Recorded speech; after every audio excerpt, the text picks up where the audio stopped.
हिंदी की यादगार कहानियों के चैनल में आपका स्वागत है। आज सुनिए चुनिंदा कहानियों के सफ़र में शिवानी जी की लिखी हुई कहानी गहरी नींद। तो शुरू करते हैं शिवानी जी की कहानी गहरी नींद। अर्थी के पीछे औरतें आमतौर पर कभी नहीं रहती, पर उस मिट्टी के पीछे औरतों का पूरा दल सिर झुकाए चला जा रहा था। कोई बुरी तरह सिसकियाँ भर रही थी, किसी की आंखें और नाक रो रो कर लाल हुई थीं। दो तीन कांपते बेसुरे स्वर में रामधुन गाती गाती फिर सिसकती जा रही थीं। खबर पाते ही उमा यादव का पूरा आश्रम उलट पड़ा था। नहीं आई तो केवल अख्तरी, वो अख्तरी जिससे कितनी प्राणांतक साधना से उमा साध पाई थी।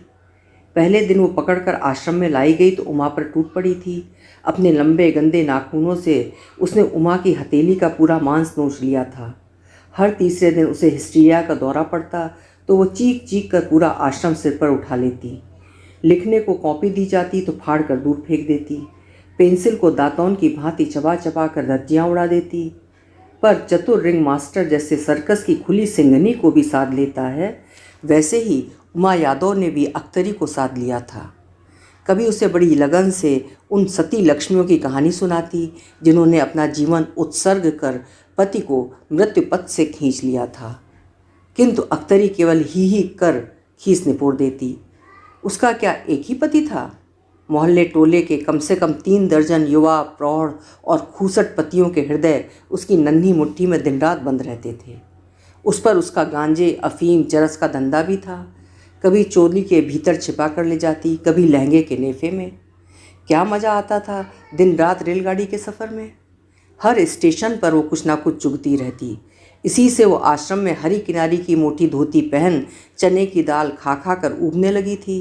घर में उसके बैंजनी रेशम का गरारा रश के मुनीर में तर, डालडा के टिन में ज्यों के त्यों धरा होगा। उसका पति बशीर भी उसके धंधे का साझीदार था। वो अंधा भिखारी बन जाता और अख्तरी उसका लाठी थामे गोंडा, बस्ती, गोरखपुर, नेपाल रोड तक अपने लहंगे के अभेद्य घेरों में अफीम गांजा छिपा छिपा कर पहुंचाती। पाप का मूलधन इतना बढ़ चुका था कि चाहने पर वो आराम से घर बैठे भी काम चला सकती थी, पर तृष्णा बढ़ती ही जा रही थी। एक दिन गोंडा स्टेशन पर दोनों पकड़े गए। पति और भी कई जुर्मों में फरार हुआ, घुटा हुआ गुंडा था। पुलिस ने उसे जेल पहुंचा दिया, किंतु अख्तरी की भोली मासूम सूरत देखकर उसे पहुंचा दिया गया उमा यादव के होम फॉर फॉलन वीमेन में। जिस धैर्य और लगन से उमा ने उसे कीचड़ से निकाल दिया वो वास्तव में सराहनीय था। वो प्रायः सबसे कहती, ये मेरा प्राइज केस है। आश्रम देखने आने वाले बड़े बड़े खद्दरदारी ऋषि मुनियों का मन वो मेनका डुला देती। अख्तरी का आकर्षण उसके चेहरे का नहीं, उसकी देह का था। वो छोटे कद की थी, किंतु उसका प्रत्येक अवयव उसी कद के अनुसार गढ़ा गया था। छोटी सी नाक पर वो एक बड़े से नग की लौंग पहने रहती थी। दोनों होंठ थे रसीले और खूब मोटे, ऐसे होंठ जो कलाकार को नहीं प्रणयी पुरुष को प्रिय होते हैं। आंखें बादाम के आकार की थीं और पुतलियां थीं भूरी। शायद उन्हीं भूरी आंखों के कंट्रास्ट में उसके बदन पर उसकी लाल फूलदार कुर्ती बड़ी फबती थी। कुर्ती की देहाती सिलाई से असंतुष्ट होकर अख्तरी ने उसे आश्रम की मशीन से चुस्त कर लिया तो उमा ने उसे डांटा भी था। ढीला कपड़ा हमसे नहीं पहना जाता। मछली बालिका की भांति उत्तर देकर वो काम में लग गई थी। सचमुच कुर्ती ही नहीं, उसके पूरे शरीर का एक एक पेंच बड़े कायदे से कसा है। उसकी दोनों आँखों में किसी को कुछ न समझने वाली रस्सी की सी ऐंठ थी, ऐसी ऐंठ जो जलकर भी नहीं जाती। वो दोनों हाथ पीछे बांधकर शायद इसलिए चलती थी कि देखने वाले की दृष्टि में उसकी बाहें तक व्याघात न डालें। वो धोती पहनने को किसी प्रकार भी राजी नहीं हुई तो हार कर उसे घेरों वाला छींटदार लहंगा सिला दिया गया। अपने लहंगे से अपनी ठोड़ी पोंछने या झूठ मूठ माथे का पसीना पोंछने का उपक्रम कर आश्रम के चौकीदार माली की ओर कटाक्ष करते उमा ने उसे एक बार रंगे हाथों पकड़ लिया था। अख्तरी अपनी आदत से लाचार थी। पुरुषों में बैठना ही उसे अच्छा लगता था। स्त्रियों की ईर्ष्या द्वेष भरी ओछी बातें सुनते उसका खून खौलने लगता। उसे याद आते रेल के हिचकोले, स्टेशन पर बिकते छोले, पान बीड़ी सिगरेट, लहंगे के नेफे में भरी अफीम जो गंतव्य पर पहुँचते ही सोना उगल देती और फिर सबसे कड़वी मीठी स्मृति अपने असंख्य प्रेमियों की। यहाँ उसकी सब साथिनें एक से एक थीं। 5.5 फुट की भीमकाया, 16 वर्ष की जट्टनी हरदीप, जिसने गंडासे की एक ही चोट से पति का सिर काट कर दूर फेंक दिया था, किसी सबूत के न मिलने पर छोड़ दी गई थी और ससुराल वाले उसे आश्रम में पहुंचा गए थे। छरहरे शरीर की स्वदेश कुमारी, जिसे डाकू उठाकर ले गए थे, पर 3 दिनों तक भूखी प्यासी जंगल फांदती वो फिर पति गृह पहुंच गई थी, किंतु अभागी को घर में प्रवेश नहीं मिला था। तीसरी 13 वर्ष की अहीर कन्या फूलमती, जो किसी चकले से पकड़ कर लाई गई थी, और भी न जाने कितनी कानी, लूली, लंगड़ी, विकृत मस्तिष्क और व्यक्तित्व से पंगु स्त्रियां प्रेत मूर्तियों की भांति उमा को दिन रात घेर कर सिलाई की मशीनों से विचित्र आकार के कुर्ते, पाजामे और सलवारें सी थीं। पर उस महाशमशान की कापालिक थी उमा। उसने उन सब विचित्र डाकिनियों, शाकिनियों को जीत लिया था, और आश्चर्य ये था कि उसने उन्हें जीता था क्षमा और अहिंसा के सिद्ध कवच से। सुबह उठते ही वो उन्हें दूर तक घुमाने ले जाती, लौट कर सब चक्कियों में अनाज पीसती। फिर शुरू होता उमा का सबसे बड़ा सिरदर्द, उन्हें पढ़ाना। हरदीप पिछले 1 वर्ष से केवल लिखना सीख रही थी। अख्तरी नज़र बचाकर कॉपी के पन्ने फाड़ हवाई जहाज़ बनाकर खिड़की से बाहर उड़ा देती। इसके अतिरिक्त वो अपनी ही नहीं, अपनी सहपाठिनियों की भी 20 पेंसिलें चबा चुकी थी। फूलमती ने पढ़ना सीख लिया था, पर वो सबके पैसे चुराकर चौकीदार से किस्सा सारंगा और तोता मैना मंगाकर पढ़ती पकड़ी गई थी। इसी से उमा ने स्वेच्छा से ही उसकी शिक्षा की प्रगति रोककर उसे रोटी बनाने का काम सौंप दिया था। ऐसे वातावरण में भी उमा उनके संसर्ग के कलुष से अछूती थी। उसकी सहिष्णुता ने उसके कमनीय चेहरे को और भी सलोना बना दिया था। उमा यादव सुंदरी होकर भी कुंवारी थी, यह संसार के लिए आश्चर्य का विषय था। पर उमा ने कौमार्य की फांसी का फंदा स्वेच्छा से ही गले में नहीं डाला था। पहले जब तक उसके विधुर पिता जीवित थे, एक से एक रिश्ते आते रहते थे, पर उसके पिता की पसंद और ओहदा दोनों ऊंचे थे। ऐसे पिता की पुत्री का विवाह आकाश प्रायः ही मेघाच्छादित रहता है। पिता की मृत्यु के पश्चात उसके विवाह का प्रसंग उठाने वाला भी कोई नहीं रहा। धीरे धीरे उसके चेहरे का आकर्षण घटने लगा, जैसे नेनुए की कोमल त्वचा में पकने पर एक झिल्ली पड़कर सारी मिठास सोख लेती है। उमा की कंचन सी देह में भी झिल्ली पड़ गई। मोटे फ्रेम के चश्मे ने कर्ण चुंबी आँखों का और सुडौल तीखी नाक का सौंदर्य चपटा कर दिया था, पर उजड़ जाने पर भी दिल्ली दिल्ली ही थी। अख्तरी के जुर्म वट की शाखाओं की भांति थे, पूरे उत्तर प्रदेश में फैले हुए। इसी से कोई न कोई पुलिस अधिकारी तहकीकात करने प्रायः आश्रम पहुंच जाते। एक दिन आ गया स्वयं डिप्टी पुलिस सुपरिंटेंडेंट 6.5 फुट का रविंद्र पंडित।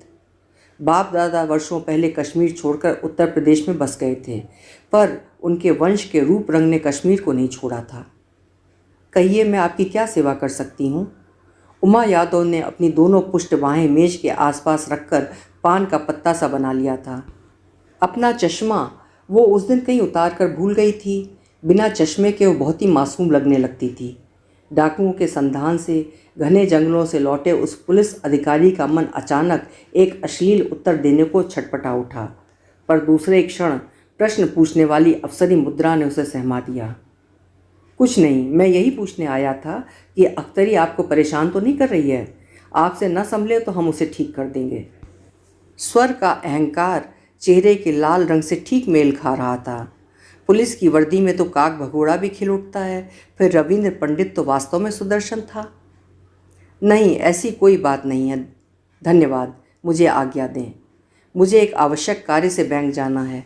वो बड़ी ही रुखाई से पल्ला झाड़ कर उठ गई तो रविंद्र को लगा कि वो वर्षों का भूखा है और कोई उसके सामने से 56 व्यंजन भरा थाल खींचकर भाग गया है। पर वो हार मानने वाला नहीं था। भिंड और मुरैना की गहन वन कंदराओं में उसने खूंखार डाकुओं को घेरा डालकर भून दिया था।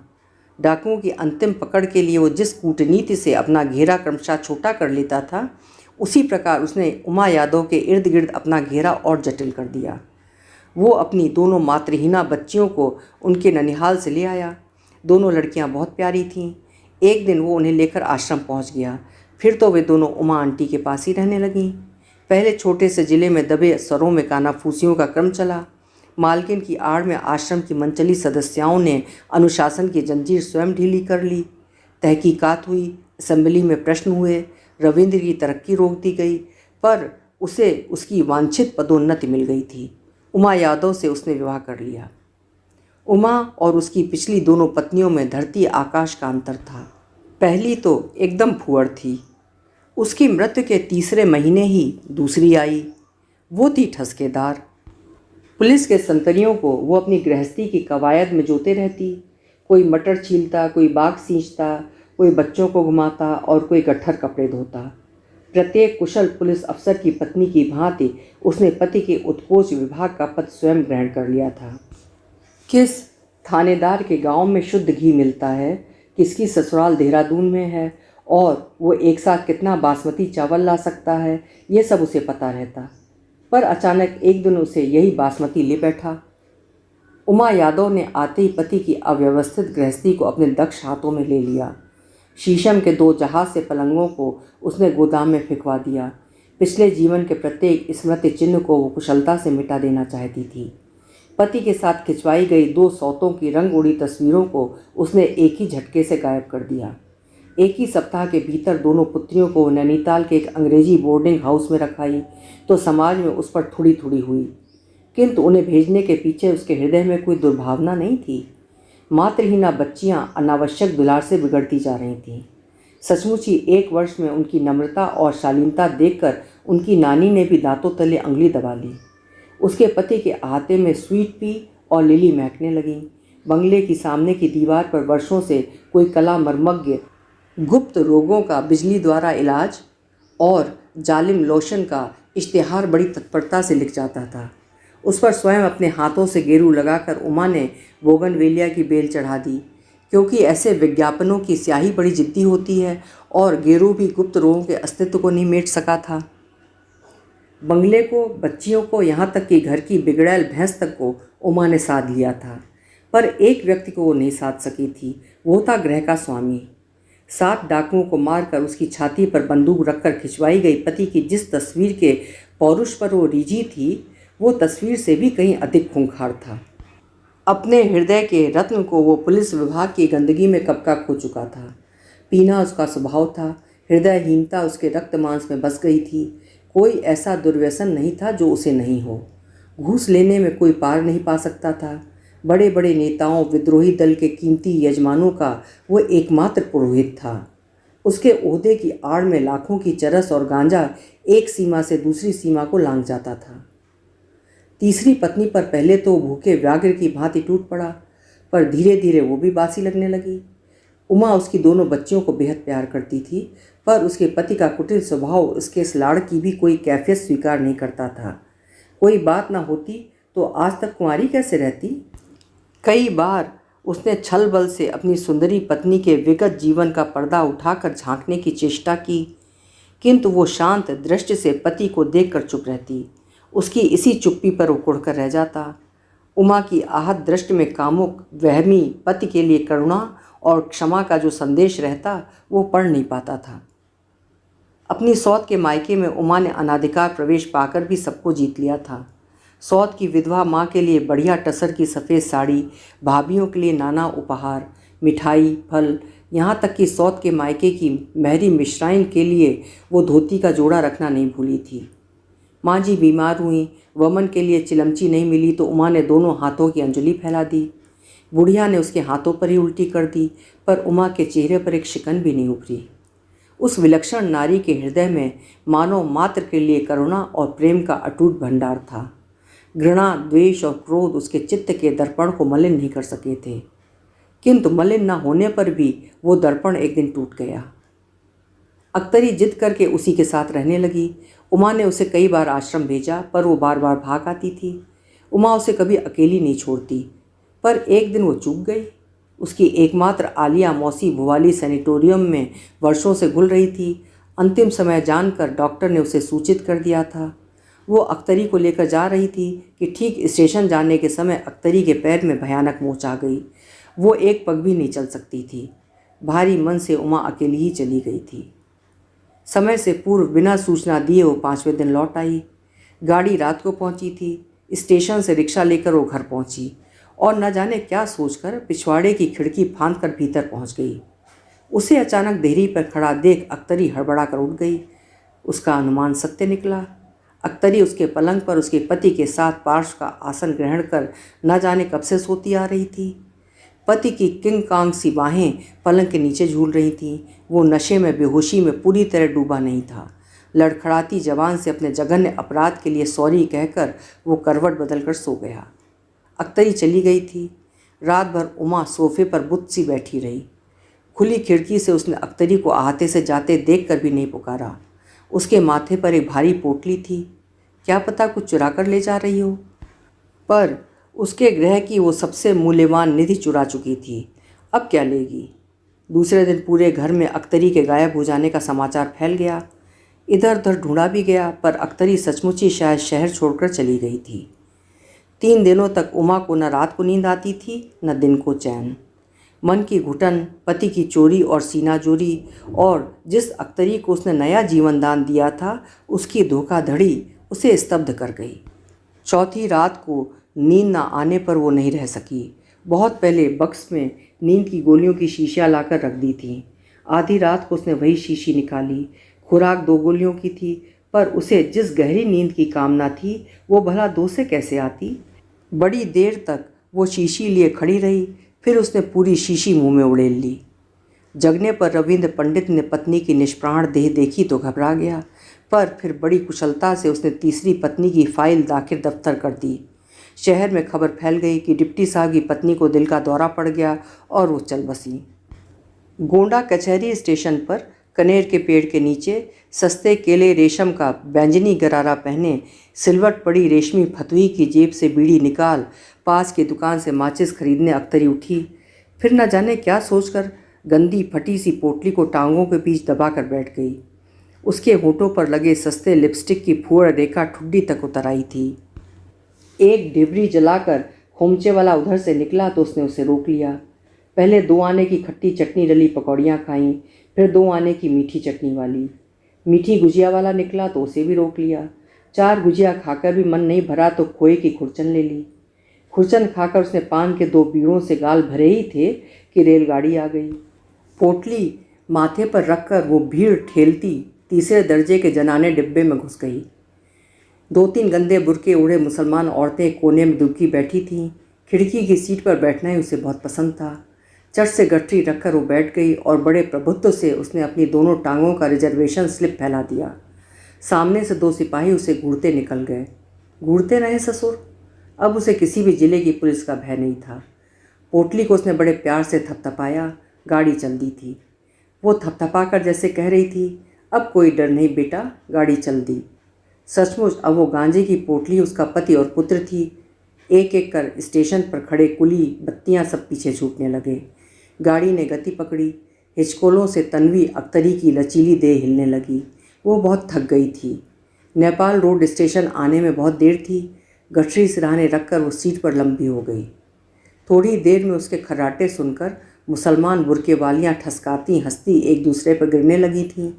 कैसी नींद है, बाप रे बाप, मुई मुर्दों के से खर्राटे ले रही है। हर खर्राटे के साथ उसका सुडौल उभार उठ उठ कर गिर रहा था। रात घनी हो आई थी और रेलगाड़ी अपनी वही सब हरकतें दोहरा रही थी जो अपने यात्रियों की नींद में व्याघात डालने पर वो प्रायः दोहराती रहती है। इंजन ने महाबेसरे स्वर में डकारा। बियाबान अंधेरे जंगल के बीचों बीच खड़े होकर अकारण ही उस दुस्साहसी इंजन ने पूरी गाड़ी के अंजर पंजर हिला दिए। एक मुसलमान स्त्री का टोटीदार गड़ुआ मंजीरे सा बजता नीचे लुढ़क गया। दूसरी का बच्चा रोया। तीसरी को दमा का विकट दौरा पड़ा।